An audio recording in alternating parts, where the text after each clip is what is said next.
Hi, lovely ladies. I'm back again, and welcome to the conversation with Sophia Lorraine. As some of you may know, we have tested the technology. I'm not sure if I'm actually going to be able to see Sophia, but hopefully I can hear her when she joins our live today. We're going to have a fantastic conversation with Sophia. She's a really wonderful lady, just really inspirational, and someone who's gone on a wonderfully resilient and kind of empowering healing journey after domestic abuse and after experiencing the family court process. And I know Sophia and I are going to obviously talk through that in more detail today. So welcome to anyone that is watching, and thank you for joining us today. Really appreciate it. For those that are watching on replay, if you have any questions, then feel free to put them in the comments. Just going to accept Sophia's invitation to join. There we go. So fingers crossed she'll be on the screen this time, or at least.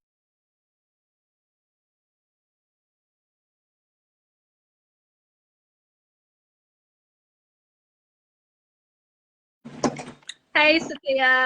Hi. Hi, lovely. You okay? Yes. Good. Can you hear me now? I can hear you.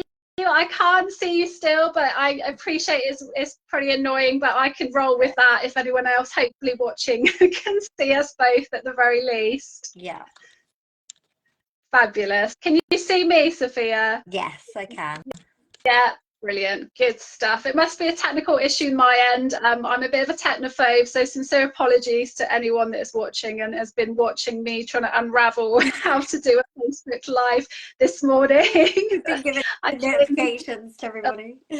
I know, I clearly need some more practice. Thanks for joining me today, Sophia. Really appreciate it, my lovely. For those of people that are watching, are you happy just to do sort of a little introduction of yourself, just where you're from, kind of, a little bit about yourself, please? Yeah, so hi everyone, I'm Sophia Lorraine. I'm self-love and confidence coach for women who are ready to break free from their toxic relationship and reclaim their lives, so that you can create a life with freedom and inner peace, and go on to make something of yourself once you have broken free from that relationship. So that's what I want to do. Fantastic. From my own experiences, it's much needed. Yeah, no, absolutely. And I think, for yourself, all credit to you, Sophia, because, I'm sure many years ago, you may not have felt able or even kind of imagined that you'd be in the position you are today. But the fact that you've kind of been through what you have and you've come out the other side and you're doing the amazing work you are now is just absolutely fantastic. So thank you for the work you do. It's much needed, sadly, isn't it? Yes.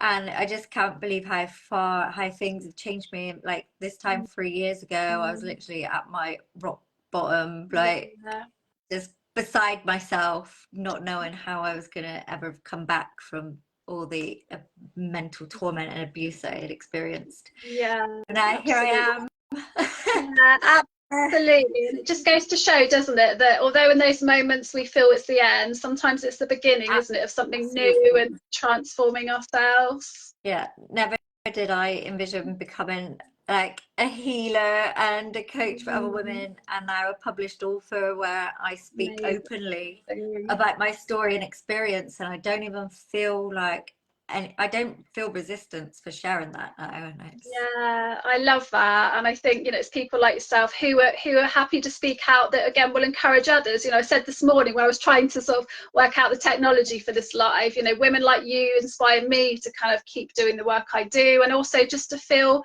less alone. And I think that is really important, isn't it, that we don't feel that it's just us, in situations or experiencing it alone.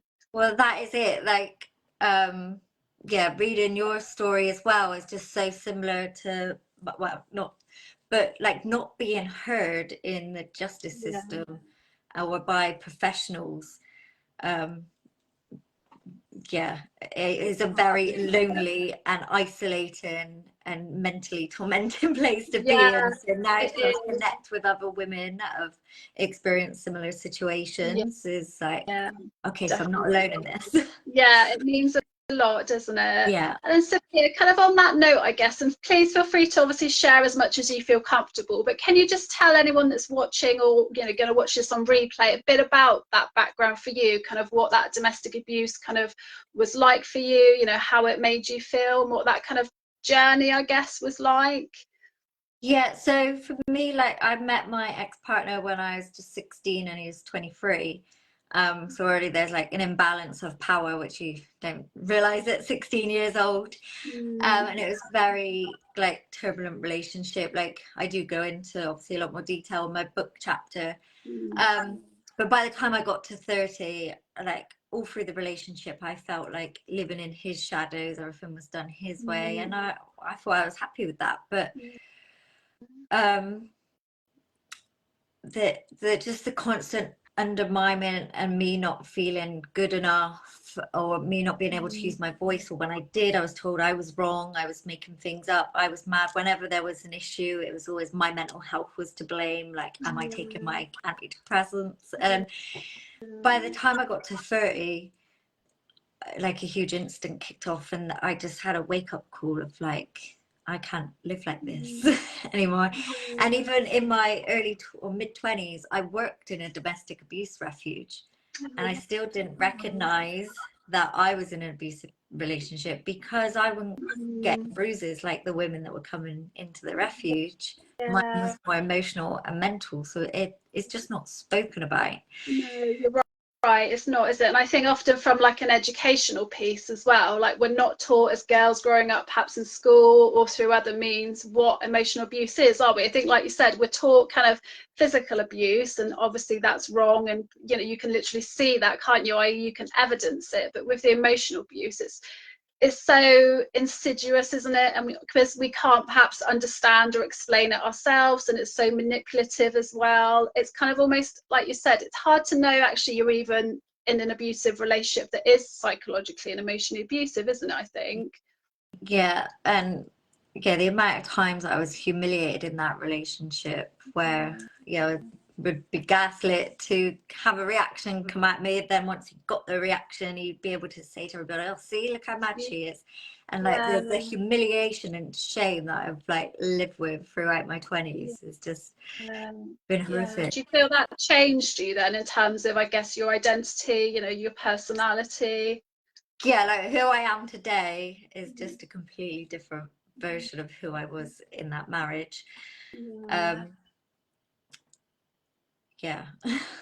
Yeah, and I think it's sadly it's a lot of people can resonate with that, isn't it? It's kind of, I think we either go into that relationship, you know, with kind of lust for life, and then sadly that deteriorates through that emotional abuse, or you know, just whatever that abuse looks like, or we kind of go in as one person and literally we're changed, aren't we, through that, and we end up, I don't know if you resonate, Sophia, but I think we end up just not even knowing who we really are, like recognizing ourselves. Yeah, no, I felt like I had no identity. Like what kept me with him so long was that I had that strong belief that I'd be no one without him. Like if I didn't have him, I would be no one. He had all the friends, like we didn't see my family, literally, like that kept me stuck in that relationship for years, because it's easy for people to say, oh, why didn't you leave sooner? But when you have a belief there's nothing else for you, so that's my like strong message now, that actually your life's just begun after that relationship. Yeah, absolutely right, isn't it? Definitely. And you talked sort of briefly about, there was kind of a moment, you said, I think in your 30s, where, you know, something happened that you felt, no, this has to change. Do you mind just describing what that was? And I guess what your kind of thought process was, why that was kind of, you know, you knew in that moment that things had to, you know, needed to get better. Yeah, so that was for my 30th birthday. We went away for my 30th birthday, like a group of friends and our children, and an incident kicked off, and I didn't want to go back to the apartment with him, so I stayed in my friend's room. And then at 6 o'clock in the morning, he must have woke up and realized I still wasn't in the hotel room.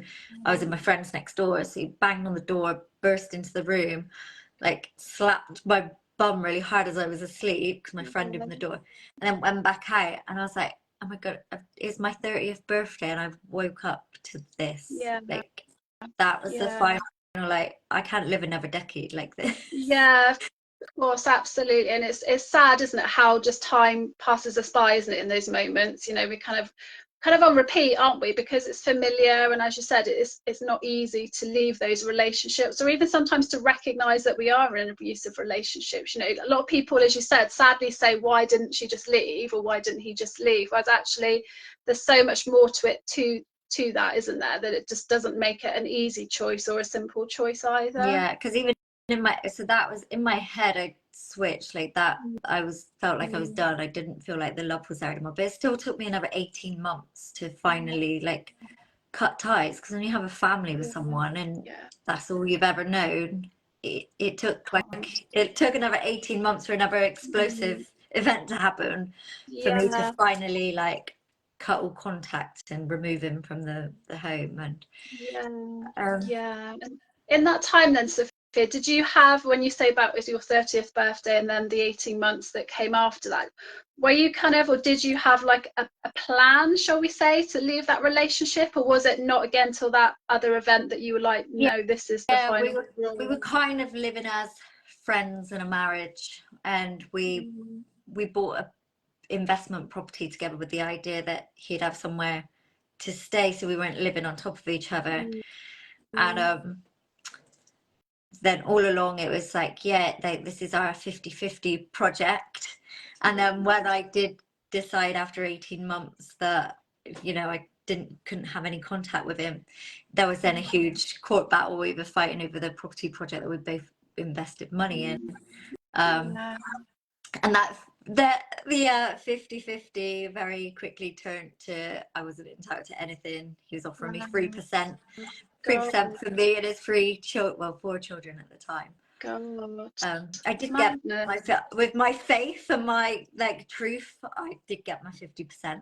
They all went on to bloody solicitors. You, It all went on solicitors fees, but yeah. like, yeah, they very quickly change the narrative when it suits them. Yeah, yeah. And I think from your perspective, I guess, I mean, it's really hard, isn't it, to keep up that fight, you know, when, especially when you feel like you're up against it and you're already probably physically, mentally drained from that relationship itself. I mean, how did you, or how do you think you found the strength, resilience to keep on kind of like fighting in that scenario? Well, whilst we were fighting over that house, we had special guardianship of his niece, which I fought in when she was 6. I fought the courts to get her in my care. She was going to be taken into the like care system, but I fought for her to become her special guardian, and so I like was able to provide her a stable home. And she lived with me for 6 years. She called me mum, like she was my daughter. She didn't have any contact with her real mum. Yeah. We had a really good relationship. And then whilst we were in court arguing over the house, him and his girlfriend manipulated the niece to go and live with them. So just one day Wow. she didn't come back to me. God.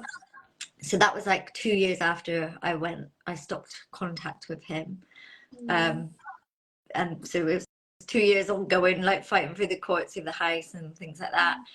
And yeah, after just before the final court hearing, he took the niece to go and live with him. Didn't take any of our own children, like made out I was an unfit mother and I was crazy and the niece shouldn't be living, but didn't take our 3 biological children.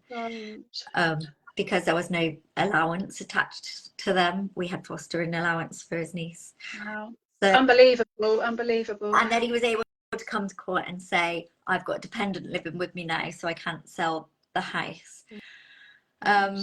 So not only did I like lose all I was relying on having some of that money back from selling the house. I'd lost the fostering allowance. So I was then due to go back to a full-time manager's job as a social housing manager, which I loved my job at the time. But I was in no fit state to continue in that role after just having a child taken from my care and 2 years of barely surviving, like getting through this divorce. So that absolutely floored me. I lost like my daughter, my job, my income, all happened all overnight. Madness.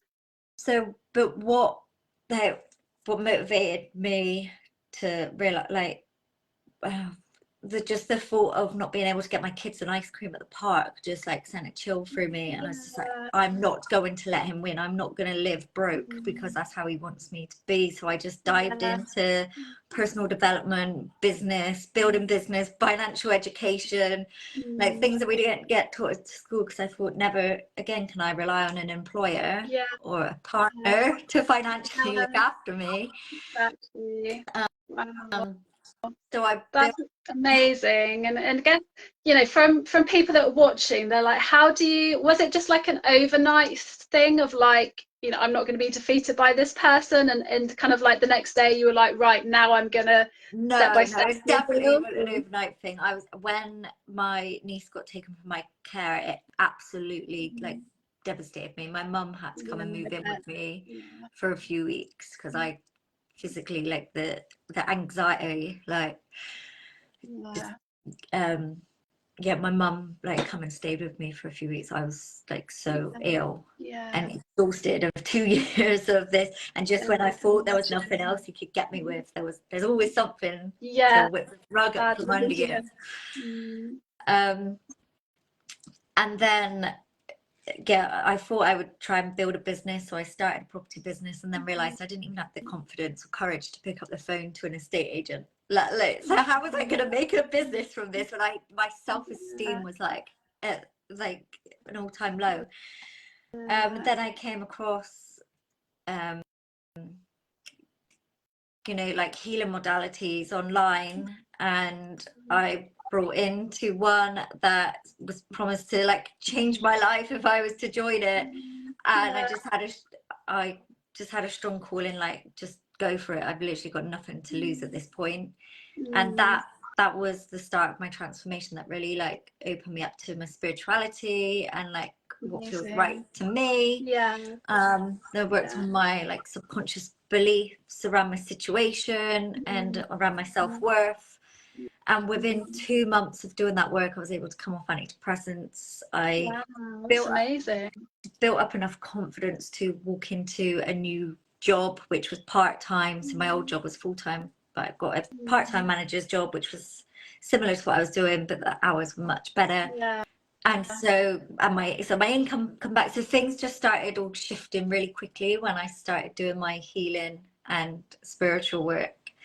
That's amazing. So would you say that, I guess, just from listening to what you've just said, Sophia, that actually it all starts with you? Is that how you feel about that journey to kind of almost rediscovering life as a whole?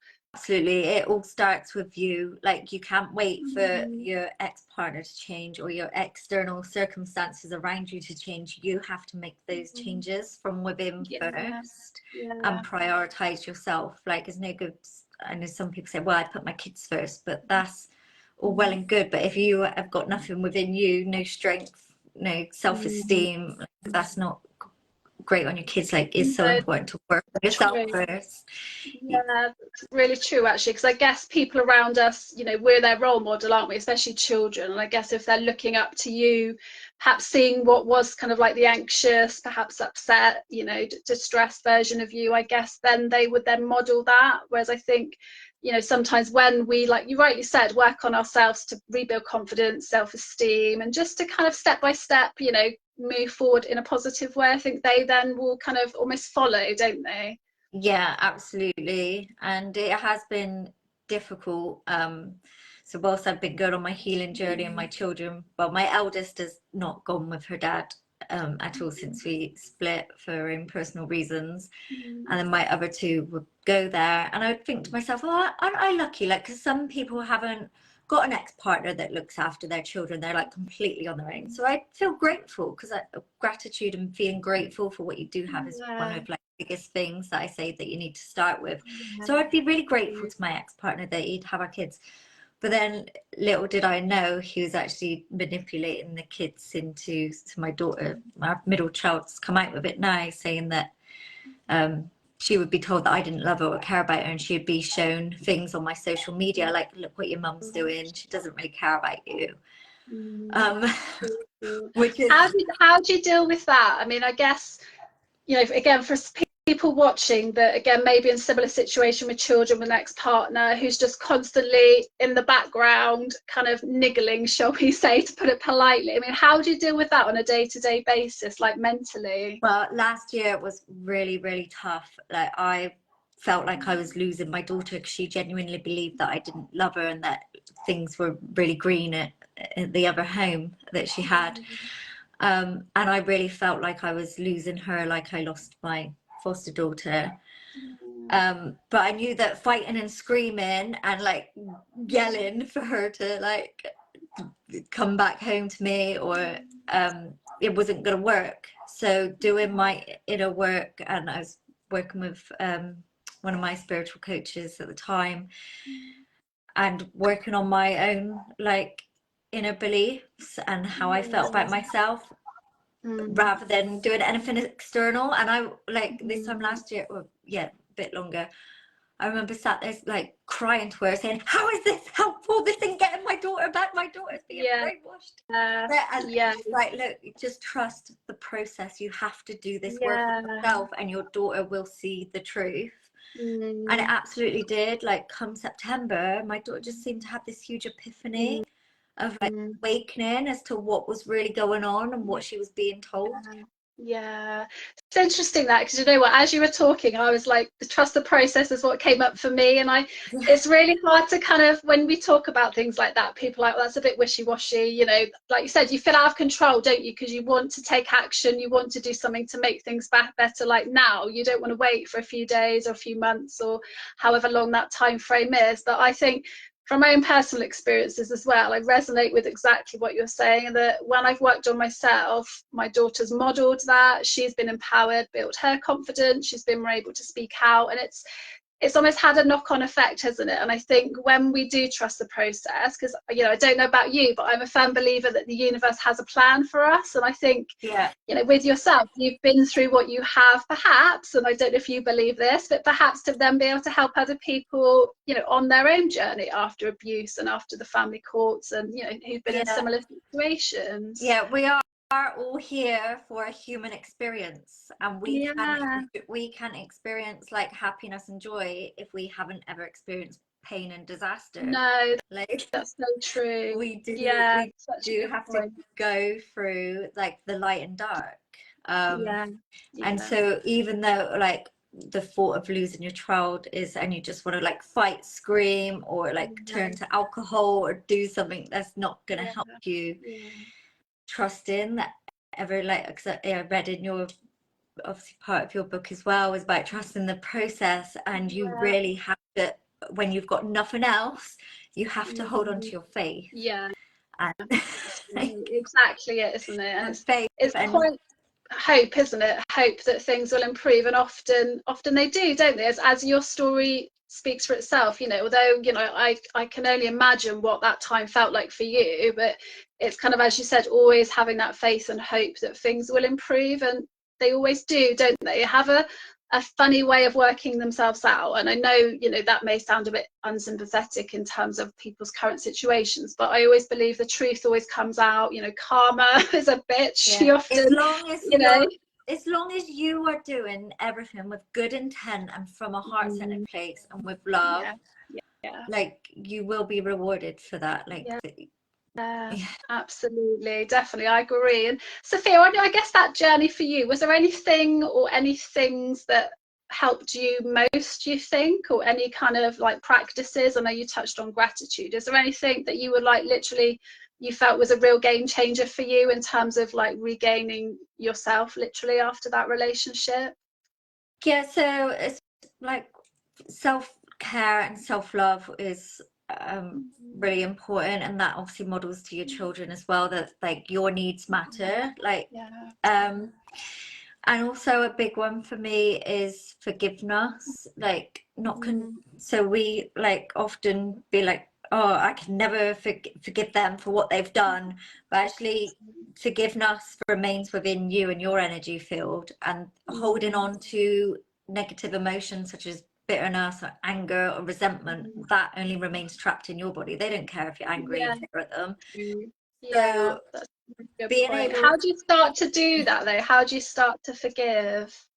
So it's definitely not condoning any of their behavior, but it's looking at things from a different perspective. So, okay, what's happened to them? And looking at things from a different perspective. What's happened to them to make them be the person that they are, that's made them behave like that towards you? And then coming from a place of understanding of, okay, that they didn't have that great upbringing, or that's just an example.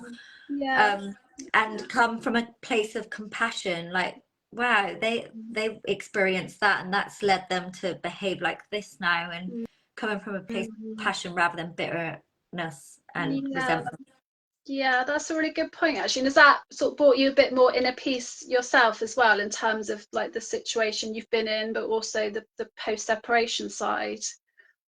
Yeah, absolutely. Like, you just start to not care what they do and say, like when you've been able to understand a different perspective of why they've been the way they've been.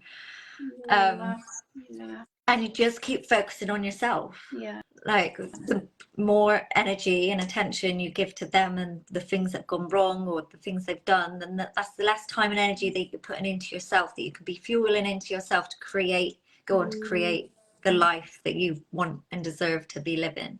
Yeah, that's a really good point, actually. And I guess it's controlling what you can, isn't it? It's kind of, and like you said, sadly, we can't control how they act, their behaviours, you know, what they do when we're kind of, you know, what they say even often, isn't it? But I think we can control who we are, how we react, the energy we allow them to kind of take from us. You know, that's all we can do, isn't it, I guess? Yeah, just keep coming back to your own behaviours. So I'll give you an example of, and putting boundaries in, like not being afraid to put boundaries in. And I have made the mistake over the years of putting boundaries in and then letting them slip when we seem to be getting on well. But there's always a reason why he's getting on well with me. There's always something to come that's going to whip the rug from under me. Often is. And obviously I've got a book coming out. It's being released on the 1st of May, called She Reclaims, She Rises, She Empowers. Yeah, that's literally next week, isn't it? 1st of May. Yeah. So it's on pre-order now. But obviously that news has got out and got back to him. So I very much feel like I had a punishment this weekend where he prevented me from seeing our son on his birthday. But of course he wanted a reaction out of me for that. So it's just about learning to control your reactions, because they will want to get a reaction out of you. Yeah, that's it. Sadly, they thrive on that, don't they? I think if they make you angry, upset, anxious, whatever that looks like, I think it's often just learning to kind of control that response, as hard as it is, you know, and or at least having a response behind closed doors, away from them, but actually in interactions with them, not showing them that that's actually got to you. Yeah. And I know you're doing, as we said at the start, absolutely amazing things with your life now. So do you want to tell anyone that's listening to this or watching this just kind of the things you're doing, Sophia, and what I guess the future holds for you, and what you're kind of wanting to kind of achieve, and how you're supporting women? Thanks, Jen. So I've gone on to retrain. So I've completely come away from social housing, corporate world. I've retrained as a healer and coach that support women through this type of abuse now to go on to live empowering lives. And then I also have a second business with my children, a dance school, so children's dance school. We have over 100 students now, so we're really big on supporting our students with confidence and self-esteem, because I believe that it needs to be taught at a much younger age rather than when we get to our age and then realise that we need this coaching. Definitely. And just become a published author, which if you told me this 3 years ago, when I was like close, literally wanting to end my life 3 years ago, that mental torture, I just did not see how I could like experience any more of what I was being put through. Yeah, I can imagine. Yeah, it's amazing, isn't it? I think, like you said, in those moments when we're at rock bottom, like you said, you can't often see the way out, can you? You don't even think there is a way out, but it's it's surprising but also wonderful, the human spirit and the resilience that I think is probably within us all, but I think after abuse it's just nullified, isn't it, really, because of how we're treated. And I think it's step by step regaining that, and your story is a wonderful example of that, you know, you've gone from literally that rock bottom, and in what is in effect, I think, quite a short space of time, to now go on to doing the work you do, to retrain, to literally change your career, to be supporting women that have been through the same as you in such a positive, you know, motivational, inspirational way. It's just absolutely amazing, really is. It's had such a ripple effect. Me, like, doing this work, I've gone on to help like so many women to be able to like transform their lives after this. Some women have still been in the relationship whilst we started working together, and they didn't even recognize it, but then once they've built their self-esteem and confidence with me, then they've had the courage to leave the relationship, which I'm like, gosh, I didn't expect that. That's brilliant, isn't it? And that's the power of that understanding. Yeah, exactly. And I think because you've lived it, I think not detracting from anyone that's got qualifications, but I think when you've lived it, you have a deeper understanding, don't you, of what it looks like, what it feels like, what that behavior pattern is like from the abuser, but also from the victim, you know, the survivor perspective as well. Yeah, absolutely. Like, I did try like therapy and counseling but that, when you just talking about things, you just stay in that loop of being stuck, because you're just bringing things back up again and re-traumatizing yourself. I agree. Whereas when you're doing like energy work and healing, you're healing that at a subconscious level. You're taking away that emotion, so when you think about that experience again, you've cleared the emotion to it, so it no longer triggers you or brings back up the trauma response in you. It's amazing work, isn't it? And I think, you know, I've experienced it myself, and I think it's literally transformational, isn't it? And can be within such a short time as well, like you said with yourself, those 2 months you came off the antidepressants, and that in itself is a huge feat, isn't it? And I've not experienced depression since. I'm just like on a mission now to help as many women as possible. That's amazing. Sophia, how can people reach out to you if they want to work with you, or just to follow your journey and obviously find out more about the book that you've got coming out? So we can put the book link in the comments. If you pre-order at the moment, you get put into a prize draw to win over £1,000 worth of healing. Nice. Healing and coaching services. And then I'm Sophia Lorraine on Facebook. Facebook is my main platform. Also on Instagram, Sophia_Lorraine_full potential. And okay, amazing. Amazing. And is there any kind of what I call final words of wisdom you'd like to share? I mean, I could talk to you a day about your story. I think it's just so refreshing, and you know, I think sadly a lot of women will resonate with that kind of, you know, what it's like in the abuse and that struggle and the kind of how am I going to get out. But also I think it's so nice and refreshing and positive to hear what you're doing now as well, and how you've literally turned yourself around, turned your life around, your career, kind of the positive impact you're having. So is there any kind of wisdom, anything you want to sort of leave the ladies with today? So to know that you're not broken from this, like you can reclaim your life, you can reclaim like your power and create the life that you deserve. Is absolutely all possible. You just need to make sure have the right support around you, not be afraid to invest in yourself as well. That's another huge thing that holds women back and keeps you stuck. We have such an emotional attachment to money, and we don't like to spend it on ourselves, but actually like every time I've made an investment in myself, like it comes back to you. It's really true, actually. It does, doesn't it? And I think often as women, I don't know if you agree, but we don't feel we're deserving of investment. You know, we look after almost everyone else first, often, not in every case, but you know, we think, right, we've got to make sure our children have this and they've got that, everyone's happy, but we actually forget often to look at ourselves. And I think, as you rightly said throughout this conversation, that self-care, that self-love, just treating ourselves as we would do our children or someone we care about is actually really, really important. Because we like, so many of us feel guilty to spend money on ourselves, but actually, like, what's that modeling to your child, then that they grow up with the belief then that they're not worthy of having money spent on them, or Yeah, then it that's continues that exactly. cycle. Yeah, So for me, investing in myself and working on myself, which has then enabled me to go on to create 2 businesses, yeah, you know, that money comes back to you.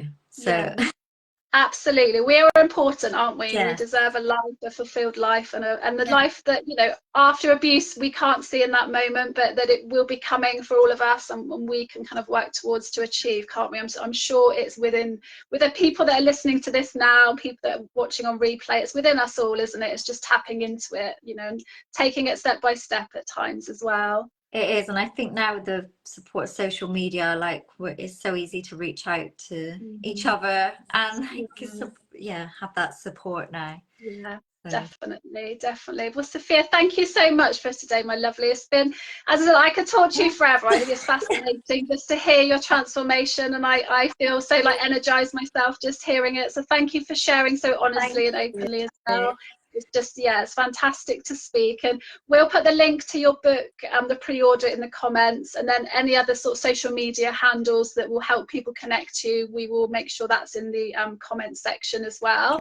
And if anyone wants to reach out to Sophia, then please do. She's a wonderful, kind, caring lady that, as she said, she wants to empower and help as many women as possible. And I know she'll do that with heartfelt work, yeah. because that's what she's all about. So thank you so much, Sophia. Thank It's been you an for having me absolute on. pleasure. All right, my Bye. lovely. Well, you take care. Speak to you soon. Bye. Bye.